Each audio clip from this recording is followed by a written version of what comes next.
Buenos días, hermanas. Continuemos con la serie Mi verdadera identidad. Vamos con el tema número 41 y se llama Morada del Espíritu Santo.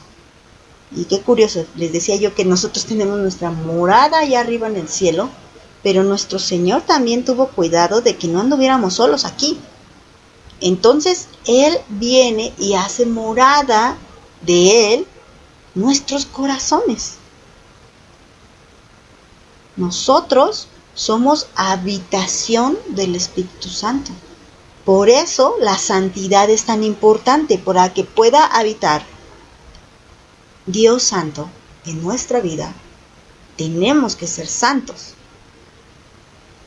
Y bueno, vamos a leer la palabra de Dios. Vamos ahí al libro de Hechos, capítulo 17, versículo 22. Voy a leer. Entonces Pablo, puesto en pie en medio del areópago, dijo: varones atenienses, en todo observo que son muy religiosos, porque pasando y mirando sus santuarios, hallé también un altar en el cual estaba esta inscripción: al Dios no conocido, al que ustedes adoran, pues sin conocerle, es a quien yo les anuncio. El Dios que hizo el mundo y todas las cosas que en él hay, siendo Señor del cielo y de la tierra, no habita en templos hechos por manos humanas, ni es honrado por manos de hombres como si necesitase de algo, pues Él es quien da a todos vida y aliento y todas las cosas. Bueno, pues en esta ocasión, Pablo estaba pasando ahí por Atenas, y él notaba que estos hombres eran personas muy religiosas, como nos está diciendo en el versículo 22. Estos hombres tenían dioses a todo, para todo tenían Dios. Y muchas veces una persona religiosa cree que puede, pues, ser más espiritual, pero con cosas físicas y materiales. La gente religiosa necesita ver, necesita tocar, necesita escuchar, necesita sentir. Y por eso hay tanta gente que se desvía de la verdadera fe hacia la idolatría. También nos dice la palabra de Dios que muchos tendrán comezón de oír, por eso van de doctrina en doctrina, porque no les llena, y la religión no llena. Es por esto que estos atenienses tenían dioses para todo. Tenían un santuario para cada ídolo. ¿Por qué? Porque ningún ídolo les llenaba. Y tanto era así que tenían Dios del agua, Dios del sol, Dios de la vegetación, Dios de todo. Dios del sexo, Dios de la maternidad. Tenían dioses para todos. Entonces, era tanto que ninguno de estos dioses satisfacía, ni todos juntos lo llegaban a satisfacer, que ellos reconocían, al poner un santuario más y decir al Dios no conocido, ellos estaban reconociendo que les faltaba algo que llenara su ser. Pero cuando un hijo de Dios ahora recibe todas estas promesas y ahora está siendo transformado por el poder de nuestro Dios, ese hijo de Dios está lleno por dentro, que no necesita cosas por fuera. No necesita ver, no necesita tocar, no necesita oír, no necesita sentir, porque toda su llenura de ese Hijo de Dios está dentro de él. Dice Pablo, ese Dios que ustedes no conocen es el que yo les vengo a predicar. Pablo aprovecha la oportunidad de este santuario que está hecho a alguien que ellos ya no sabían. Decían, pues de tantos dioses que tenemos, aún nos sentimos incompletos y nos hace falta, bueno, pues hay otro Dios que no conocemos, que seguramente ese ha de ser un mejor Dios. Y efectivamente ellos no lo conocían, no tenían una relación personal con ese Dios. Pero es algo que es un privilegio que los hijos de Dios sí tenemos, no por nosotros mismos, sino por el sacrificio de Cristo. Él ha venido a romper esa barrera o esa religiosidad, porque las religiones ponen una barrera entre la verdadera comunión con Dios y nosotros. Porque las religiones te van a llenar de muchas actividades. hay que hacer esto para conseguir esto otro. Cuando un cristiano muere, tenemos la seguridad de que Dios está con el familiar cristiano, obviamente, y con el muerto cristiano. Dios está con los dos, porque Dios jamás le abandona, ni siquiera en la muerte. ¿Por qué? Porque el Señor ha hecho su morada dentro de este cuerpo, y es algo tremendo, porque este cuerpo es frágil y débil, pero Dios hace su morada aquí. Por eso es tan importante que este cristiano no viva para su carne, para lo terrenal, como lo vimos anteriormente, sino que viva en busca de esa herencia celestial que ya tiene prometida y que ya tiene segura en Cristo, pero viviendo santamente. Dice que Dios no necesita ser honrado para ser Dios. Él es Dios en todo momento. Y como Dios eligió que su morada o su templo no fuera de piedra, sino que fuera de carne. Ese fue el propósito inicial de nuestro Señor Dios. Cuando Él creó a Adán y a Eva, Él quería tener una comunión muy íntima con la humanidad. Lamentablemente el pecado que entró en Eva y luego en Adán fue un pecado que rompió y deterioró esa relación que Dios ya había hecho. Ellos rompieron el pacto. Y entonces, pues fue en declive hasta lo que hoy conocemos, este mundo tan perverso. Hay tantas escenas y tú ves en las redes sociales o en las noticias desaparecida. Y también ves por otro lado gente que está harta de la violencia, gente que toma justicia en sus propias manos porque ya no pueden más. Esto ha crecido demasiado, se ha corrompido.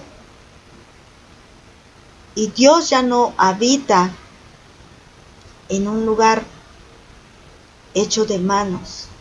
Cuando Dios le pedía a Abraham o a Isaac o a Moisés que edificaran un altar, Él siempre decía que la piedra que escogieran no podía ser trabajada por hombres. Ellos tenían que agarrar una piedra tal cual la encontraran y la ponían, encimaban varias piedras, eso era un altar. No era gran cosa, solamente eran varias piedras encimadas, y muchas veces encima de esas piedras pues ofrecían un holocausto de un animal sin defecto a Dios. Estas piedras tenían que ser sin trabajarse, porque si las trabajaban entonces el hombre corrompía esas piedras. Las piedras pues son creación de Dios, y Él, de su propia creación, Él quería que hicieran un altar. Y así es de la misma manera. Nosotros éramos esos corazones de piedra. Nosotros estábamos duros, pero el Señor vino y hizo carne este corazón. Pero no debe de ser manipulado por nuestras propias manos, sino que toda la obra que Dios está haciendo lo tiene que hacer solamente Él. Él tiene que crear una nueva criatura en nosotros para que nosotros podamos ser un altar para Dios, podamos ofrecer sacrificios de alabanza para nuestro Dios. Entonces es así solamente que podamos nosotras ser morada de Dios, ser el templo de Dios. Vamos a leer otra cita, 2 de Corintios, capítulo 6, voy a leer a partir del versículo 14, y dice así: no se unan en yugo desigual con los incrédulos, porque qué compañerismo tiene la justicia con la injusticia, y qué comunión la luz con las tinieblas, y qué concordia Cristo con Belial, o qué parte el creyente con el incrédulo. ¿Y qué acuerdo hay entre el templo de Dios y los ídolos? Porque ustedes son el templo del Dios viviente. Como Dios dijo: habitaré y andaré entre ellos, y seré su Dios, y ellos serán mi pueblo. Por lo cual, salgan de en medio de ellos y apártense, dice el Señor, y no toquen lo inmundo, y yo los recibiré y seré para ustedes por padre, y ustedes me serán hijos e hijas, dice el Señor Todopoderoso. Así que para poder ser templo de Dios, tenemos que ser hijas de Dios. Para poder ser templo de Dios debemos de apartarnos de todo lo que sea pecaminoso, todo lo que sea inmundo. Por eso dice: no lo toques. les digo, no debemos dejar que algo corrompido destruya esto que Dios está haciendo. Nosotros no debemos de meter mano en cuanto al templo y al altar que Dios está construyendo dentro de nuestros corazones, porque nosotros somos morada del Espíritu Santo. Dice que no tiene nada que ver lo terrenal, no tiene nada que ver lo que es de ídolos, no tiene nada que ver lo carnal, no tiene nada que ver lo diabólico con Dios. No podemos combinar, y muchas personas se sienten cristianas, tienen esta identidad distorsionada porque se sienten cristianas, pero están viviendo en idolatría, están viviendo en fornicaciones, están corrompiendo, están metiendo su mano en lo que se supone Dios está creando dentro de ellos. Están metiendo mano, están corrompiendo ellos las cosas a su manera. Cuando una hija de Dios, no es casualidad que diga él, no se unan en yugo desigual. Hablaba de en todo aspecto, que no tengamos comunión con los incrédulos. Es muy diferente ser amable con ellos, ayudarles, predicarles, a tener comunión. Cuando tú ya tienes comunión, estás teniendo un mismo fin, un mismo andar con ellos. Si tú tienes más comunión o tienes esa comunión con la gente del mundo, la que no tienes con los hermanos, algo anda mal contigo. Muchas jovencitas dicen, ay, es que los cristianos todos están bien feos y nadie me gusta, y ellas se sienten atraídas por lo terrenal, animal y diabólico, en vez de sentirse atraídas por la santidad que pueda haber en otro joven entregado a Dios, porque también hay en la iglesia muchos falsos, y sobre todo en la juventud es muy común, porque muchos jóvenes van a la iglesia obligados por sus padres. Pero aquí lo que tenemos que reflexionar es que no es casualidad que Dios dijera, antes de que hablara de su templo, nos dijera que no nos unamos en yugo desigual. Una forma de unirte en yugo desigual es casarte con un incrédulo. Otra forma de unirte en yugo desigual es tener amistades con los incrédulos. Tener buenas amigas con los incrédulos, tienes unión en yugo desigual y estás corrompiendo el templo del Espíritu Santo que hay dentro de ti. Tú no puedes tener comunión con los incrédulos y al mismo tiempo querer tener comunión con Dios. No se puede, ¿no? El que es amigo del mundo se constituye enemigo de Dios. No se puede. Por eso dice el 17, salgan de en medio de ellos y apártense, dice el Señor.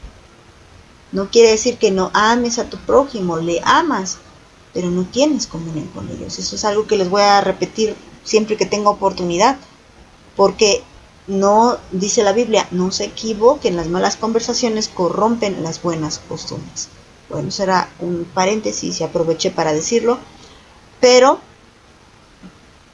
el tema anterior les decía, nosotros tenemos una morada ahí arriba, y ahora este tema nos dice, pero mientras llegamos ahí arriba, somos morada del Espíritu Santo. Así que tú, en tu identidad tienes que saber muy bien que el que vive dentro de ti no es cualquiera, es Dios mismo.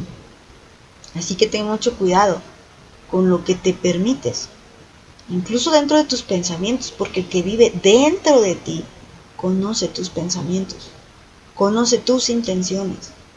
Santifiquémonos de forma integral, por dentro, por fuera, todo. Es más, se debe comenzar por dentro para que por fuera se vea la santidad. Que Dios les bendiga.